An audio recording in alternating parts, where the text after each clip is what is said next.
The childhood friend, with whom I had a marriage agreement, swore she would marry no one but that delinquent with dyed yellow hair.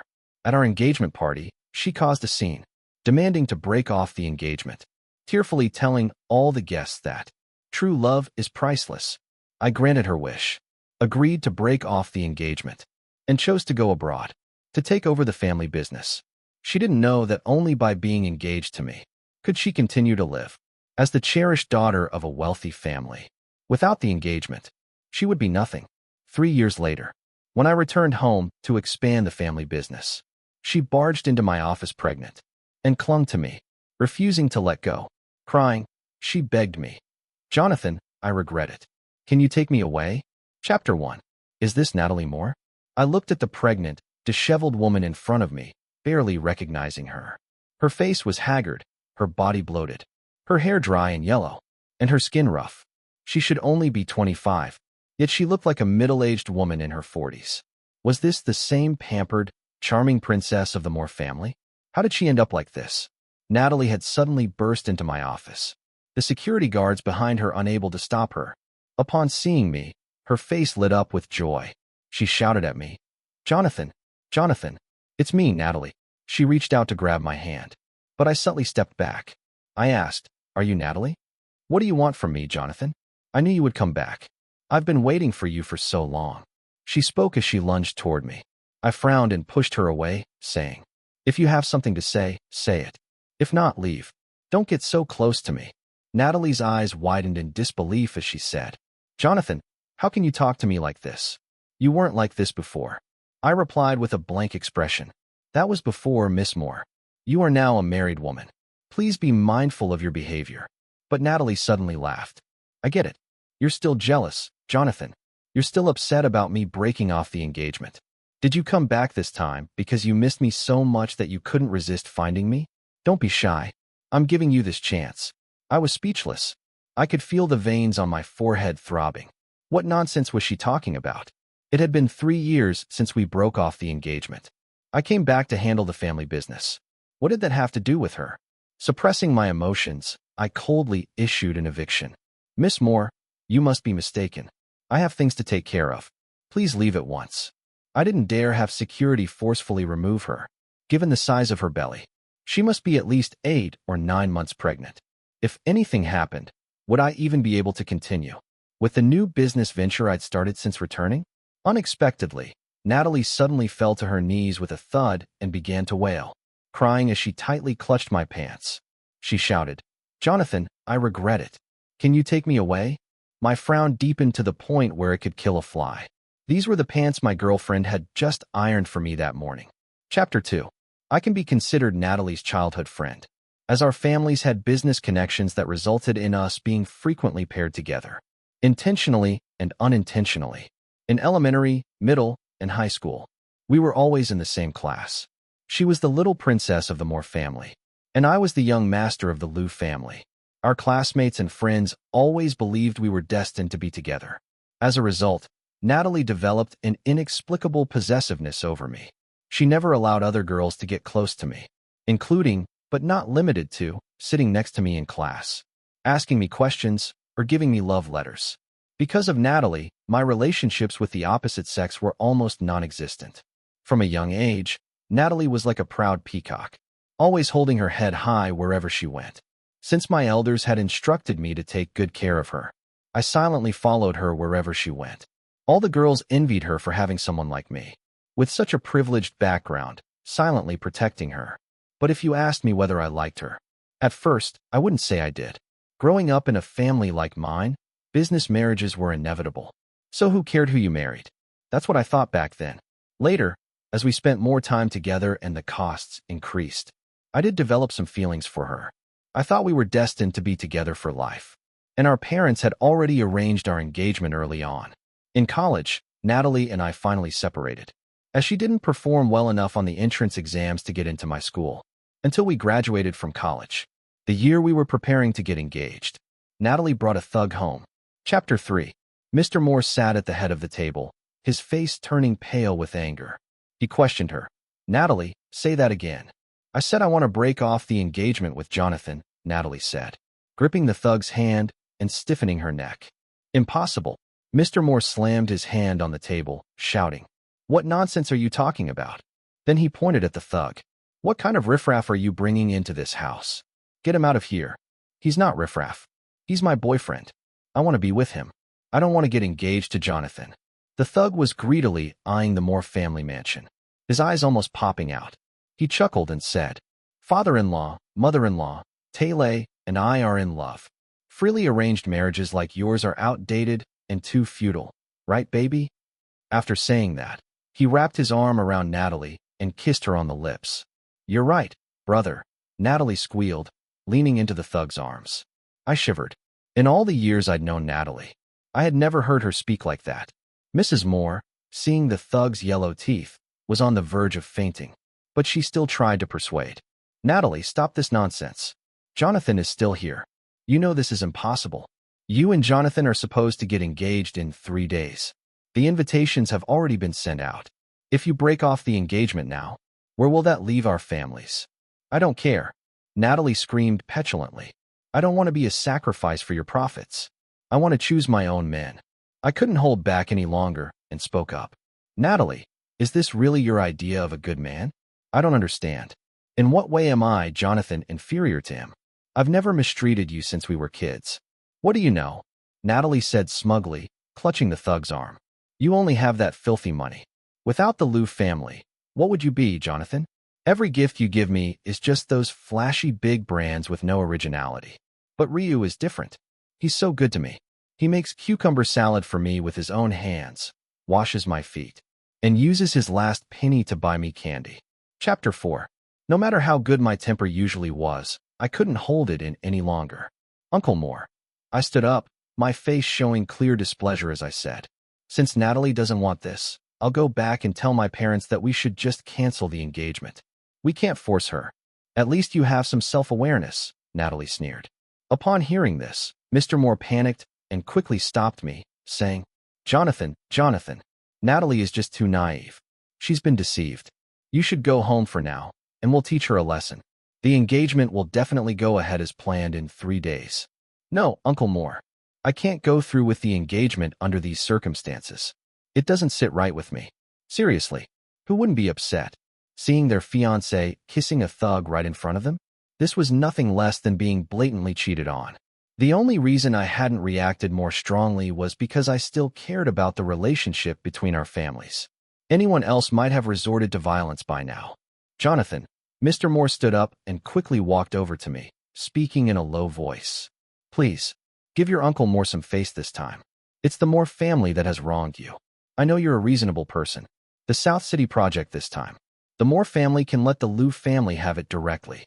Whoa, he was really willing to pay the price. That project was conservatively estimated to earn tens of millions. And more importantly, South City was currently a key area for government development. Gaining an early advantage there was not easy. Although the Liu family was much stronger than the Moore family, most of our assets were overseas. For domestic projects, we sometimes needed the Moore family to connect us with the right people, which was why our families were considering marriage in the first place. The Liu family was attracted to the Moore family's scale and assets, while the Moore family valued the Liu family's connections and domestic network, a mutually beneficial arrangement. Internally, I was thrilled. The Liu family had been eyeing the South City project for a while, but on the surface, I pretended to be conflicted. "Uncle Moore, I still need to discuss this with my parents. After all, having such an incident before the engagement. If Natalie and I don't get along in the future, it will surely affect the relationship between our families." Of course, Mr. Moore said awkwardly. Chapter 5. When I got home, I told my parents the whole story. It was so ridiculous that I couldn't help but laugh as I recounted it. Before my dad could say anything, my mom shouted, "No, absolutely not. I don't agree. Do they really think a project is worth putting a green hat on my son? How delusional. Do they think the Liu family lacks money? We already have a good chance with the South City project. We don't need their handouts." As she spoke, my mom exploded like a firecracker. "I've said from the beginning that I didn't like that Natalie. But your dad kept saying I was just a picky mother-in-law. That girl was rude from the start. Loud and ill-mannered. No grace at all. Honey. My dad quickly tried to calm her down. "Don't get upset. We should hear what Jonathan thinks. What if he actually likes Natalie? But my mom slapped him on the back and asked, "What do you mean? Are you saying my son has bad taste?" My dad covered his face, unable to find words to defend himself. Watching them, some of the anger in me began to dissipate. "Dad, Mom," I called out to them, knocking on the table as I thought for a moment. Then I said, "I've spent the most time with Natalie, so I know her better than anyone. This marriage is definitely not going to happen. But this is also an opportunity for the Liu family." My parents' eyes widened as they listened to me. To be honest, I can't swallow this humiliation after how Natalie has treated me. I'm going to make the Moore family give up even more. My eyes turned cold. Since the daughter of the Moore family made her choice, she shouldn't blame me for being ruthless. This marriage may not happen, but the one to call it off cannot be the Liu family. I then laid out my plan for them, instructing them to cooperate with me fully. Look at our son, and then look at yourself." My mom tugged at my dad's ear, scolding him. "You're 40 years old and still not as capable as your 20-year-old son." My dad, though in pain, proudly said, "That's right. He's my son. I must have passed on all my brains to him." I smiled helplessly, knowing they were arguing like this just to lighten my mood. After all, my dad had taken over the Liu family nearly 10 years ago and had led the family business to great success.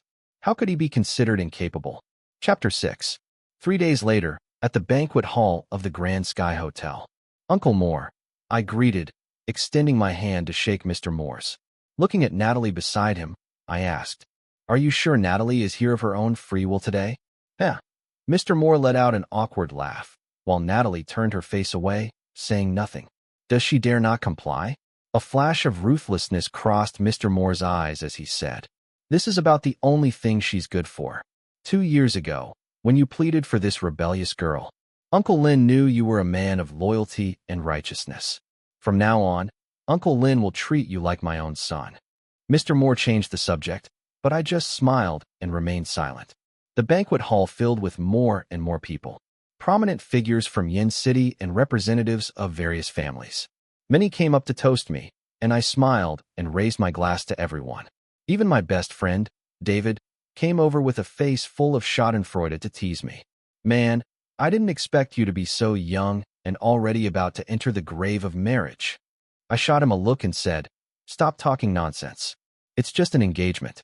"Still, that means you're off the market," he said as he clinked his glass with mine. "From now on, you'll just have to watch while I enjoy life." I clinked his glass back and replied lightly, "Not necessarily." At that moment, the host took the stage. After saying a bunch of congratulatory words, he finally got to the main point. "Let's welcome the stars of today, Mr. Jonathan and Miss Natalie." I walked up to the stage with her, the host. "Today, everyone here is gathered to witness the engagement ceremony of these two. You've all given your blessings. Do either of you have anything you'd like to say?" Before I could take the microphone, Natalie suddenly grabbed it and said, "I, Natalie, refuse to get engaged to Jonathan." Chapter 7. The room erupted into chaos, with the guests all whispering to one another. "Natalie, what are you saying?" My parents stood up from their seats, their faces pale with anger. Mr. Moore quickly turned around, bowing and apologizing. In-laws. Natalie is just being impulsive. She was only joking." "I'm not joking." Natalie screamed loudly, and I quickly stepped a few paces away from her. "My parents forced me to come. I don't love Jonathan at all. I love Brother Ryu.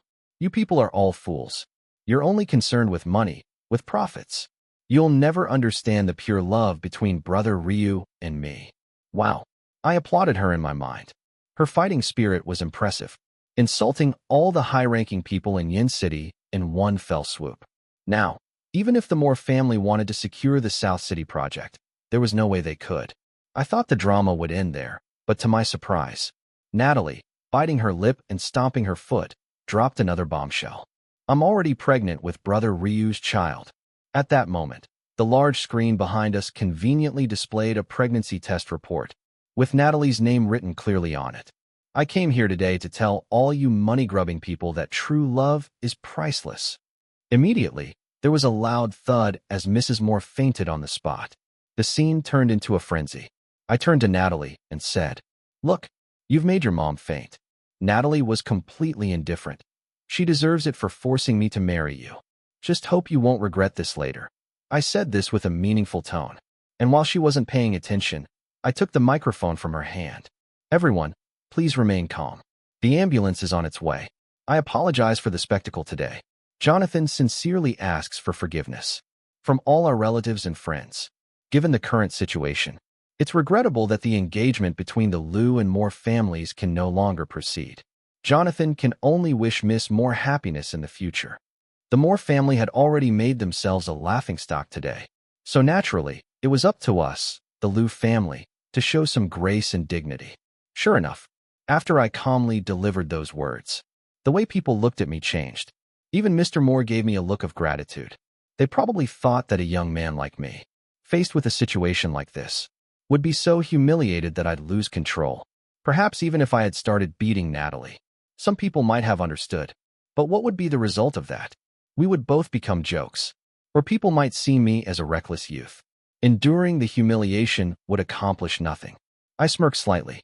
Now, let's see how the Moore family compensates me for my emotional distress. I hope they show some sincerity. Chapter 8. As expected, after the fallout, the Moore family ended up compensating the Liu family with 5 projects. Mr. Moore's face twitched with pain as he signed them over. I pretended not to notice Natalie, who, on the other hand, was driven out of the Moore family. What she didn't know was that she should have been kicked out 2 years ago. It was only because of my long-standing relationship with her that I persuaded Mr. and Mrs. Moore to keep her, reminding them that she and I were still engaged. 2 years ago, they discovered that Natalie was not their biological daughter. She had been switched at birth by Mr. Moore's secretary. Unlike in novels, bloodlines are of utmost importance to wealthy families. The Moore family had only one daughter, and even when we got engaged, there was an agreement that one of our future children would carry on the Moore family name, or else the Moore family line would end. So when they found out Natalie wasn't their biological daughter, they were ready to expel her without hesitation. Even though they hadn't yet found their real daughter, it was I who suggested we keep the engagement. After all, the Liu and Moore families still needed to cooperate. That way, even if they found their real daughter later, she could stay with them, and they could bring in a son-in-law. The Moore family was wealthy enough that raising an extra daughter wouldn't be a burden. So Natalie had been kept in the dark, not knowing any of this. I bet if she had known, she wouldn't have dared to cause such a scene previously. She only acted out because she believed she was the sole heir of the Moore family, thinking that no matter what, Mr. and Mrs. Moore wouldn't abandon her. Damn, I met up with David for a drink, and the first thing he did when he saw me was swear. Johnny, it's a good thing you didn't get engaged to Natalie. She's completely lost it. You don't know. Yesterday, the Moore family publicly announced that Natalie isn't their biological daughter. She went and rammed her car right into the Moore family's front gate, nearly giving Mr. and Mrs. Moore a heart attack. Chapter 9. I took a sip of my drink, a deep sense of irony filling my eyes. Natalie had truly been spoiled. The Moore family had raised her for so many years, to avoid gossip and to ensure that she would be taken care of for the rest of her life. Now, she'd handed them the perfect excuse to sever ties with her publicly. However, I set aside thoughts of Natalie and focused on what was more pressing. David, stop calling me Johnny. I'll keep calling you that. You've always been the golden child in my dad's eyes, the one I've been compared to all my life. Do you know how many beatings I've taken because of you? I'm just doing this to annoy you. Johnny, Johnny, Johnny. Call me that again, and I won't include you in my next investment, I said, my expression unchanging. No, bro, I'm sorry. David immediately wailed. I have no idea what my dad was thinking, making me meet a $30 million investment target every year. And I can only make a profit, no losses. He knows I'm not cut out for this. Isn't having my brother enough? I glanced at him, watching him play the fool in front of me. There are hardly any true heirs of wealthy families who are genuinely foolish. Like Natalie, David isn't incompetent, nor is he unwilling. He simply cannot touch the big piece of the Liu family's pie. He's 10 years younger than his brother Alex, who has already gained the full approval of the Liu family's board of directors. David couldn't possibly compete with Alex, and any attempt might lead to a fraternal rivalry that could destabilize the entire family. So from the moment David came of age, his father set annual targets for him, partly to develop his personal abilities, and partly to help him accumulate some capital, in case Alex inherits the family business. and David won't be left without options. David is smart enough to create an image of a useless playboy, to avoid making his brother wary of him. I said, "All right, drop the act. Over the years, how much have you made? I bet even your dad doesn't know." It's all thanks to you, Master Jonathan, guiding me," David said, thick-skinned. "I'm going abroad. I need to take control of my family's assets there as soon as possible." I said this as I downed my drink. "While I'm out of the country, you must keep me updated on the domestic market trends and the movements of those other families. I don't trust anyone else." David grew serious as well. "Got it." Chapter 10. My thoughts returned to the present. As I looked down at her, clinging to my pant leg, refusing to let go. I called Mr. Moore directly, but he refused to come. In the end, he sent Ryu instead. Ryu slapped her twice across the face. And only then did Natalie, with a look of fear, follow him out.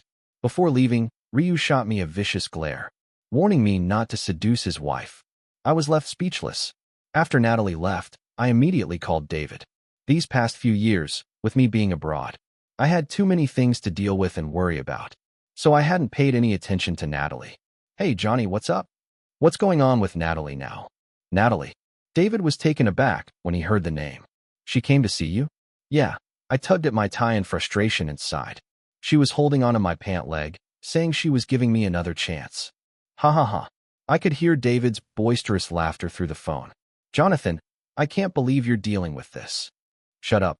Okay, I'll stop laughing. I'll send you her details right away." Within a couple of minutes, I received the information David had on Natalie from the past few years. Initially, after breaking off our engagement, Natalie caused a huge scene at the Moore family, forcing them to sever ties with her completely. After that, she went ahead and married Ryu. At first, Natalie didn't mind.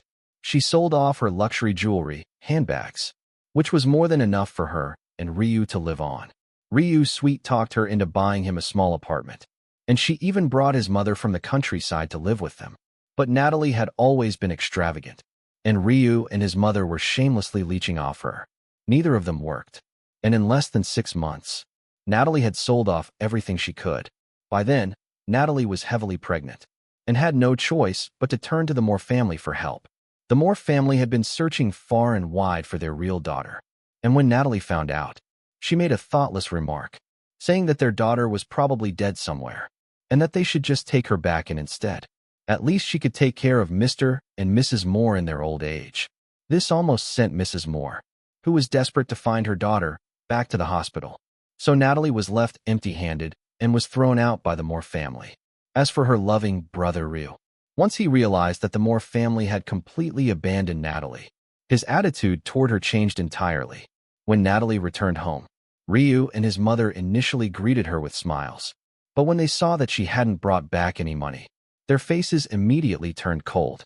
Natalie, oblivious, tried to cry on Ryu's shoulder about the Moore family's heartlessness, but Ryu pushed her away and went straight to his room. Ryu's mother also made a sarcastic remark.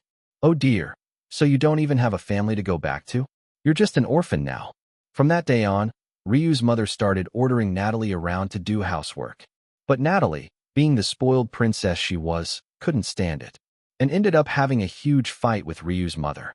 When Ryu came back and saw Natalie arguing with his mother, he didn't ask any questions. He just slapped her twice across the face. "Who gave you the right to talk back to my mom? How dare you hit me?" Natalie was in shock and tried to slap Ryu back in her fury. But as a pregnant woman, she was no match for Ryu. He grabbed her hand and slapped her twice more. "I'll hit you again. I thought I had married into a wealthy family, but it turns out you're just a fake. You couldn't even bring in a single cent. So what are you still so proud of? My mom asking you to do housework is a sign of respect. How dare you disobey her? I'll beat you to death." Chapter 11. Natalie ran away from home. How ironic. She looked down on commoners for the sake of her so-called love. Yet because she failed to bring back any money, she was repeatedly abused by the husband she adored. First, she returned to the Moore family, apologizing and begging for forgiveness, hoping to be accepted back. But she didn't even make it through the front door. She was chased away immediately. Next, with her pregnant belly, she sought out her former girlfriends, hoping they would take her in for a while. However, during their time together, Natalie had always acted superior. leveraging her status as a member of the Moore family. Though they called themselves sisters, she treated them like mere followers. So no one was willing to help her. Those with better manners made up excuses to refuse her, while the less tactful ones directly ridiculed her with cutting remarks, almost causing Natalie to go into early labor out of anger. The most cunning one pretended to feel sorry for her, coaxed Natalie into pouring out her grievances while wiping away tears, then turned around and spread her story. Exaggerated and full of mockery, Natalie was completely humiliated and had no face left to seek help from anyone in their circle. I heard she tried to find me, but by that time, I was already abroad, so she ended up with nothing. After wandering around for several days with nowhere else to go, Natalie had no choice but to return home. What greeted her, of course, was another round of beatings. From then on, the Moore family's little princess seemed to have her pride broken under Ryu and his mother's abuse. She began to learn how to serve others, often ending up with bruises and a swollen face. But outwardly, she still tried to save face, pretending that Ryu was good to her. It wasn't until she was about to give birth that Ryu and his mother started treating her a little better. "This belly is so big. It must be a big grandson," Ryu's mother would say every day. But Natalie's first child turned out to be a girl. I didn't need to see the details to know what happened next. Because she didn't produce a son, Ryu and his mother treated Natalie even worse. They made her start working before she had even finished her postpartum recovery. Natalie tried to run away twice more, but she had no survival skills. Once, she managed to get a job as a cashier at a supermarket. But after only a few days, Ryu dragged her back home by her hair. Soon she had a second child, another daughter. The two daughters not only nearly broke Natalie, but they also completely drained Ryu and his mother's patience for her. At one point, Ryu even broke her ribs. I closed the file. I thought to myself, is this Natalie's so-called love? How utterly laughable. Chapter 12.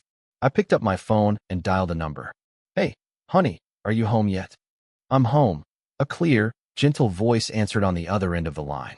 "How do you feel?" I asked, still concerned. "All good. Don't worry." Feeling a bit more at ease, I said, "Okay, make sure to let your parents know that. I'll visit in a few days to discuss our wedding." "All right, got it." I hung up the phone, a smile playing on my lips. 3 years have passed, and I, Jonathan, am finally about to step into the so-called grave of marriage. I thought I wouldn't see Natalie again, but 3 days later, at a Moore family banquet, she somehow sneaked in. She was dressed like a middle-aged housewife, standing out awkwardly among the guests at such an event. At the time, I was discussing future investment directions with David. "Miss, may I see your invitation?" "You cannot enter the banquet hall without one." We suddenly heard a waiter questioning her, so we turned around out of curiosity and saw a group of waiters surrounding Natalie, trying to escort her out. "I'm Miss Moore," she shouted at the top of her lungs. "I'm here to see Jonathan." All eyes in the room immediately turned toward me. Natalie spotted me as well and hurriedly tried to rush over. "Jonathan, Jonathan, I came to see you." The waiters held her back and looked at me with a sigh. I nodded, and they finally let Natalie come over. She rushed up to me, trying to embrace me, but I quickly stepped aside. "What are you here for this time?" I asked, genuinely curious about why she was so persistent in finding me. "Stop pretending, Jonathan. I know you can't forget me. You still love me. These past few years, you've ignored me, which was really too much. But if you apologize and show a better attitude, I might be willing to forgive you." She smoothed her hair. "I'm willing to give up the first 2 worthless girls I had. But this baby should be a boy. You'll have to take care of him as if he were your own son. And I've had enough of having children. This will be my last one, and after this, I'm getting my tubes tied. Don't expect me to have any more for you. After we get married, you'll need to give me shares in the Lou Corporation as compensation. And lastly," she added, gritting her teeth, "you need to get rid of Ryu and his mother, or I won't marry you." Chapter 13. She went on with her monologue, not giving me a chance to speak. When she finally finished, I said with exasperation, "Natalie, what makes you think I would ever marry you? Do you even realize what you look like right now? You've already had 2 kids, and you're carrying another one. What do you think? I'm some kind of fool who enjoys being humiliated? And why should the Liu family risk extinction for you? Has Ryu eaten away at your brain?" I was still trying to be somewhat polite with her, but she remained stubborn. "Stop pretending, Jonathan. Her voice was sharp, laced with fear. I've heard everything. You're planning to marry into the Moore family. You're going to marry their daughter. Sophia told me everything. Sophia was the friend who had betrayed her before. That's right. Jonathan is going to marry my daughter. Mr. Moore's voice suddenly rang out, and everyone turned to see him and Mrs. Moore, slowly descending the stairs, each holding one arm of a young woman. The young woman had a graceful figure and delicate features, wearing a simple yet elegant designer dress that made her look even more refined. Jonathan is marrying my biological daughter, Isabel Moore. Natalie looked at the three of them in disbelief, watching as her former parents carefully held another girl close. Isabel walked slowly up to me and took my arm. I looked at Natalie and asked, "Do you understand now?" No way. I am the Moore family's daughter." Natalie suddenly broke down, holding her head and screaming, "Dad, Mom, I'm your daughter. We've lived together for so many years." Mr. Moore snorted angrily. "If it weren't for your real father swapping you with Isabel, we wouldn't have been separated from our own daughter for so many years. And you still have the nerve to show up here." Natalie, in a fit of madness, tried to attack Isabel. I frowned and, disregarding the fact that she was pregnant, pushed her away. She stumbled, but fortunately didn't fall. I sighed in relief as the security guards who had rushed in quickly grabbed her. She looked at me in despair. "Jonathan, do you really not care about all the years we've known each other? Can't you help me just this once? Even if you only pretend to marry me? I can't survive anymore." She screamed at me, but I felt no sympathy. "Natalie, from childhood until now, I've done more than enough for you behind the scenes. I, Jonathan, can say with a clear conscience that I fulfilled my duty to you. You chose to break off the engagement yourself. You never considered how your actions would hurt the Moore family or me. You were stubborn and ignored all our warnings. So you deserve to pay for your choices." My voice was calm, without the slightest hint of emotion. Natalie finally realized. "You never loved me, did you?" "Correct," I answered without hesitation. Chapter 14. Natalie was dragged out by security. Although everyone had been thoroughly entertained by the drama, the party resumed as planned. Mr. Moore, full of pride, stood on the stage and addressed everyone. "Everyone, the purpose of this banquet hosted by the Moore family is to announce that I, Pablo Moore, have finally found my daughter, Isabel Moore. My youngest daughter is formally introduced to you all today." The woman beside him gave a slight bow and said, "Hello, everyone. I'm Isabel, and I'm very happy to be back with my parents. I'm also glad that you can witness our reunion. I've just returned, so there's still much I need to learn, and I hope you'll all be patient with me in the future." The audience erupted in applause. David leaned over and whispered, "Wow, she doesn't look like someone who's just been reunited with her family. She's a perfect lady. Natalie can't even compare. How did you manage to win her over, Johnny?" I shot him a smug look. "I met Isabel at my overseas company. She had just graduated with a PhD from a top university abroad and had been hired by our HR department at a high salary to serve as the company's CEO. The first time I saw her, she seemed familiar, but I didn't think much of it. As we worked together, I gradually became attracted to her outstanding personal abilities and her bold yet cautious approach to business. After we started dating, I learned that she was actually an orphan, abandoned at the door of a welfare home as a child, later adopted by a single woman. Her adoptive mother was also an independent and accomplished woman. She raised Isabel and, after she grew up, took her abroad, where they started traveling the world. To this day, her mother is still out there enjoying life. Who knows where? Given Isabel's resemblance to Mrs. Moore, I began to suspect something, and had David discreetly obtain some of Mr. and Mrs. Moore's DNA samples for me. At the time, David thought I was planning something sinister, and spent half a day trying to talk me out of it, saying that karma would come for me if I went through with it.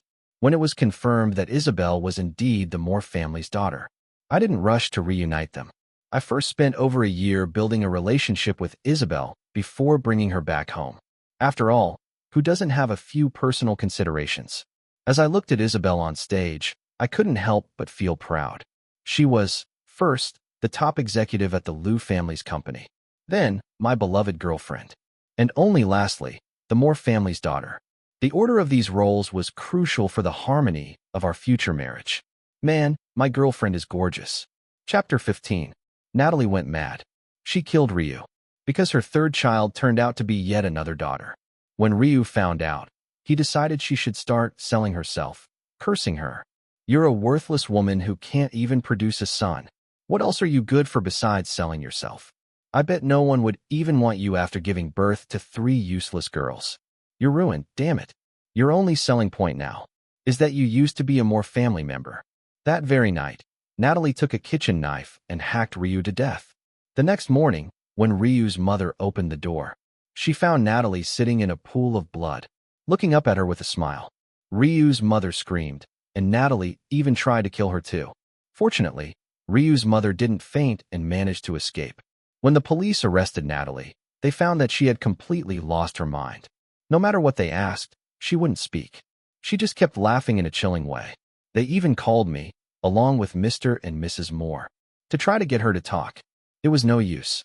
She no longer recognized anyone, having had 3 children in 3 years.